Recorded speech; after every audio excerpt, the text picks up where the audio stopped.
the voice of Raceway Park for 50 years. Wayne Adams Sr. is in the house. And to talk with Wayne, we have another legendary figure from racing circles, Mr. Stan Kalwazinski. Thanks a lot, Tony. It's always a pleasure to be here.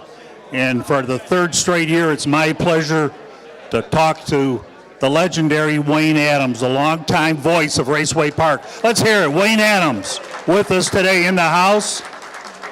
And somebody told me in about a couple of weeks you're going to have a birthday 100 years old. Check.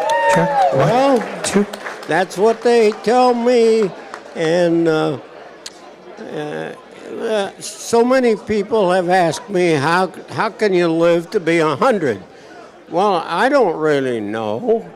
All I know is the last time I saw my doctor, he asked me, are you still smoking and drinking? And I said, yeah. He said, don't quit. Wayne, I was thinking about this the other day. There's few people around still that saw races at the Chicago Armory, indoor racing, the board track at Soldier Field, the dirt track at Hanson Park, the Jungle Park Speedway in Indiana, and the dirt at Winchester. Incredible. I mean, the man that did it, he was there. He's historically unmatchable, I think. But Wayne, over the years, you ended up at Raceway Park, the world's busiest track, and you're just legendary. I mean, I remember as a kid walking into a sporting goods store and you were selling some trophies to the owner, and I turned around to my buddy and I go, that's Wayne Adams, and the voice so distinctive, and it's just great to see you. Wayne, tell us a little bit about those days at Raceway Park, those early days where you once told me they were thinking about running there 7 nights a week because the darn thing was so popular. Well, I really didn't start announcing until after the war. And I served in World War II for 4.5 years. And when I came back, I got involved in auto racing again. And that's when the midget racing group started to split from the A's and B's, the expensive cars and the less expensive cars. And I was friends with both divisions, of course. And at the time, the B class, the lesser powerful cars, got a contract to race at Hanson Park on the north side. For some reason, you know, I wrote weekly columns for Illustrated Speedway News, and I started writing for them in 1940, which was before the war.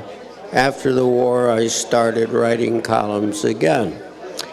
And so I was involved with both the A and B division of midget racing. Lo and behold, the B midgets got a contract to race at Hanson Park on the northwest side. I didn't see their first show, but apparently they were unhappy with their announcer, and Lou Scally, who was president of the UARA, called me and asked me if I would like to announce their second race. I did. Pete Jenin and Nick Jenin and Bud Kaler were in the grandstands that night, and they came down after the races and told me what a hell of a job I did. Well, to me, it was just normal. I was having fun, and I was announcing a race. Pete Jenin said, "How would you like to announce at Raceway Park?" I said, "No, you have an announcer." He says, "Not anymore." 2 weeks after that, Art Foles called me. He was running midgets at Soldier Field on Sunday. Art Foles called me and said, "How would you like to announce at Soldier Field?" I said, "Sounds good to me." Here all of a sudden, I had 3 racetracks to announce a week, and that was good. And I enjoyed it very much because I enjoy racing. I'm having fun at a race, and I'm trying my best when I announce to let all the people in the grandstand know how much fun it was. We're talking 1947, and this gentleman here announcing at Hanson Park, which was up on the northwest side of Chicago, UARE Midgets, Raceway Park on Saturday nights doing the midgets, and then Soldier Field, the big arena there on the lakefront, of course, on Sunday nights. And Wayne told me the story one time. They ran this police benevolent race, and they had tens of thousands of fans there for this special event, the police benevolent race, and Wayne's in the infield announcing, and you remember that, just looking up there? Do I remember that? I walked out in the middle of Soldier Field. They told me there's 77,000 people there. And I said, "What the hell am I doing here?" But I announced the race, and it was so much fun. I enjoyed it, and I just hope the people enjoyed it. I know that 77,000 people, a lot of people. And then that was a big deal because they brought cars in from California and brought them in by airplanes and landed them at what is now Midway Airport. That was quite the deal. And then they started an idea, a guy named Chuck Scharf, or 2 guys, Chuck Scharf and Eddie Anderson. They were running midgets at Gill Stadium, correct, in 1948. And these 2 gentlemen, Chuck Scharf and Eddie Anderson, they were drivers and car owners. They had this idea about short track stock car racing, and you were there. You were announcing the midget races at Gill Stadium in 1948, and this thing about short track stock car racing around these parts began. Yeah, Chuck Scharf and Eddie Anderson were a couple of fellas that had a used car lot somewhere on the west side of Chicago. And they were great racing fans, but these 2 guys had the idea that a stock car could run around a quarter-mile track. So to prove it, they brought a couple of cars from their lot one night, and they had a special race between these 2 drivers in between the midget races. And Chuck and Charlie, they decided to put on a show. So they not only raced, but they knocked one another all over the racetrack. The people thought it was the greatest thing they'd ever seen. Before you know it, we were running stock cars at Gill Stadium, or better known as 87th Street Speedway at the time.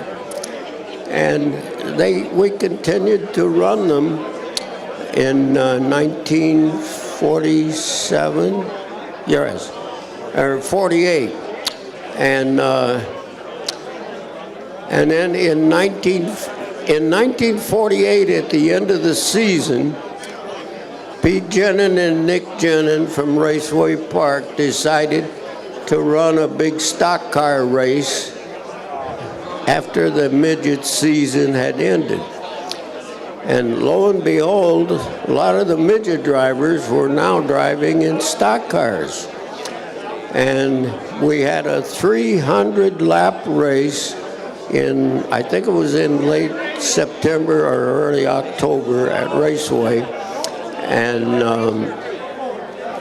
Danny Claytis won it driving a Jeep. And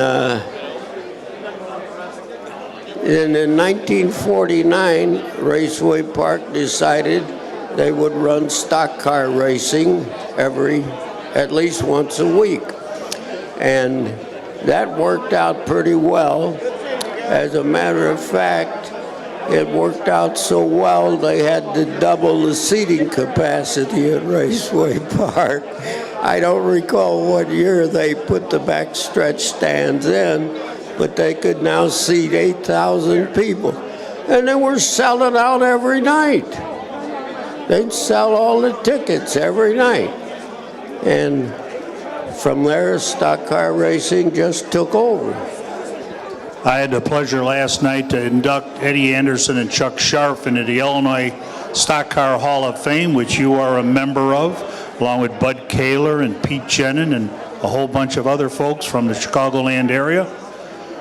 Wayne, it's always a pleasure to talk to you. You are just a wealth of information, knowledge. I'm lucky to have known you personally. I'm lucky that I've been able to keep track and read all the old race columns, the old Midwest Whispers columns that you wrote for Illustrated Speedway News, and just you are just part of the cloth of Chicagoland automobile racing, just part of the fabric of, you were there, you saw it from cars being wheeled out of a used car lot to specially built stock cars and everything in between. As always, Wayne Adams, darn, it's great to see you. You know, Stan, it's great. You know, I just enjoy this like I enjoyed auto racing. Look at this. I come out here now and I see all the fans. They're all such happy people, and we all had such good times at Raceway Park. I wound up announcing 2,625 racing programs, and over 2,000 of them were at Raceway Park. It was a lot of work, a lot of fun, but I enjoyed every minute of it. It's really great. Once again, let's have a big hand for Wayne Adams, but one other thing.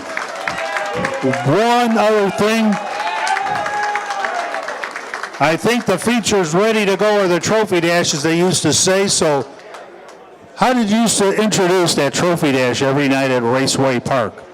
Well, actually, this is the introduction that I normally use.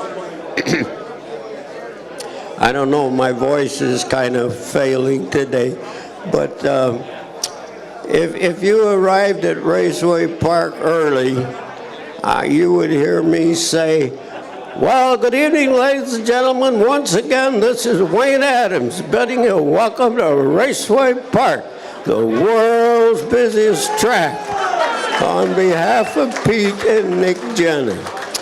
And we're all set to get underway. The starter is ready, the cars are ready, the drivers are ready. They'll be taking qualifying laps in just a minute. Everybody's ready. Are you ready? Mr. Wayne Adams, thank you much, Wayne. Always a pleasure. Great job, Stan. Great job.